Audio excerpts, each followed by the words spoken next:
Howdy YouTube, welcome to 2016. So last year I spent my magic New Year's Day 25% off coupon at Harbor Freight on this monster, the 20-inch drill press.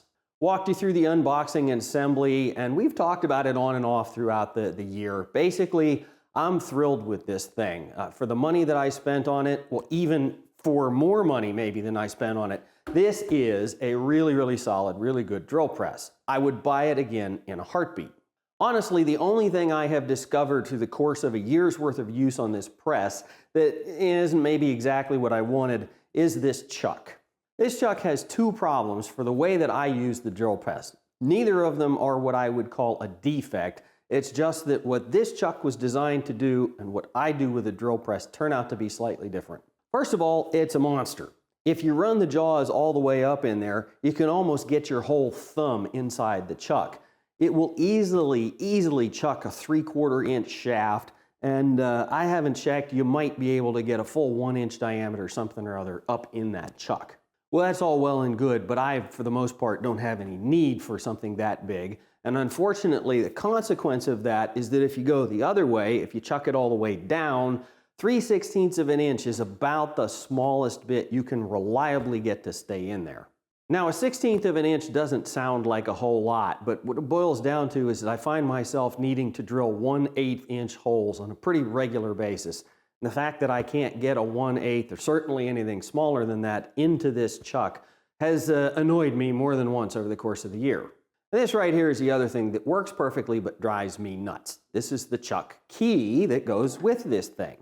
Makes perfect sense. If you were actually chucking a 3/4 inch bit in here, you would want to make darn sure that it was tight, really tight, because you don't want a bit that size flying someplace, especially if you have the drill press turned up 3,500 or 38 RPM near the top end of its range. But for my use on projects where the biggest hole I'm ever going to drill probably is my 1 inch Forstner bit, and at that, I'm going to have it running pretty slow for a bit that size, this is just unnecessary. I do not need the chuck to be quite this tight. And so fortunately throughout the year, I guess Santa Claus was listening because he brought me this. This is not just a new chuck for the drill press. This is in fact an integrated chuck and arbor assembly. It just so happens that the jaws on this particular chuck come all the way down to touching one another. So you can put the smallest drill bit you can find in here. And it's keyless.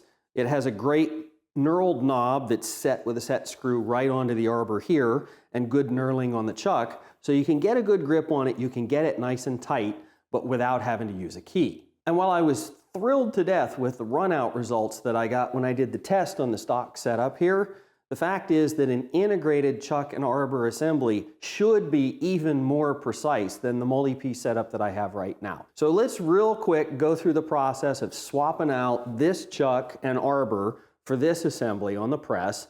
Then I'll set up the runout test again and we'll see what kind of difference it makes. If you've never swapped out the chuck on a drill press before, it couldn't frankly be a whole lot simpler. Every drill press comes with a thing that's shaped kind of like this. And what this is for sticking into a slot, which you'll find if you lower the quill. I like to lower mine pretty far, and I've got some nice soft blocks of wood under here, so this chuck, when it pops loose, is only going to fall, 1/16 of an inch or some such thing. Basically, this tool goes in the slot so that what it's doing is it's creating a wedge between the quill and the top of the arbor in there. And it really takes just the tiniest of little taps to get that thing to pop loose. Installation of the new one is even easier. It doesn't require the key. You're basically just going to shove this thing up in there. The one thing you do have to watch, it does have a keyed top on it. See, this is the width of the shaft this way, and it's milled down this direction. You need to make sure that this seats up in the appropriate matching slot inside the quill. And once it's in there, just a tap or two with your hand is actually enough to get it to stay in place. And to get it to seat for real, you have two choices. You can either get kind of a stouter block of wood and you can use it as a press to press that thing up in there, or you can get yourself a nice soft rubber mallet and just give it a couple of taps.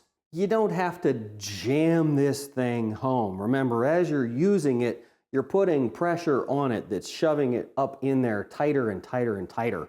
And the taper grabs pretty solidly, so don't worry too much about it. Okay, well, I suppose the first thing you do once you get a new drill chuck is you chuck up a bit and you drill a hole and just see what happens. I picked out my 1/16 inch drill bit, happens to be the smallest one I have, and it chucks in there, no problem, hand tight, see what happens.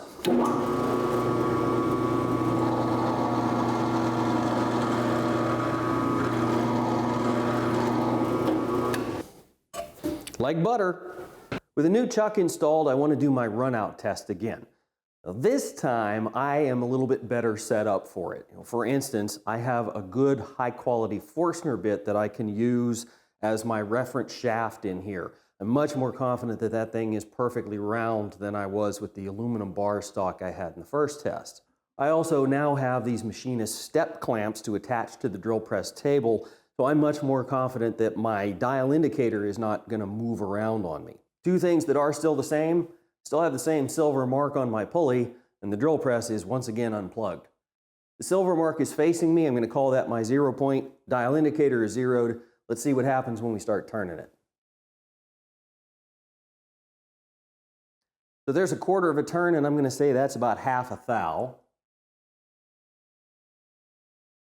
That's roughly 180 degrees from the starting point, and we're up to a full thousandth of deflection. There's 3/4 of a turn, and we're back under 1 thou.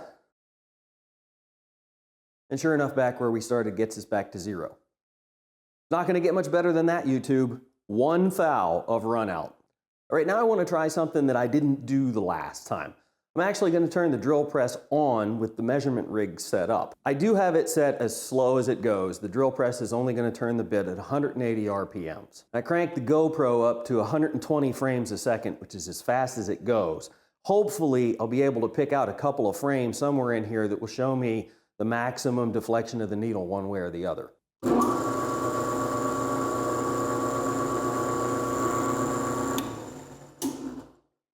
I pulled this thing around so that we're back to the silver mark where we started, and the dial indicator is reading out 1 thou, which tells me that something moved at least 1 thou during the test. So we'll have to take that into account when we go back and start picking out frames. So here's the frame I picked out for the lowest reading. The blur there to the left of the needle pretty much confirms what we saw at the end of the test. Something moved when I turned it on. And 1 thou on the dial indicator is really our new 0. And here's the one I picked out for the highest frame. Looks like at one point the needle might have bumped up against the 10 thou reading.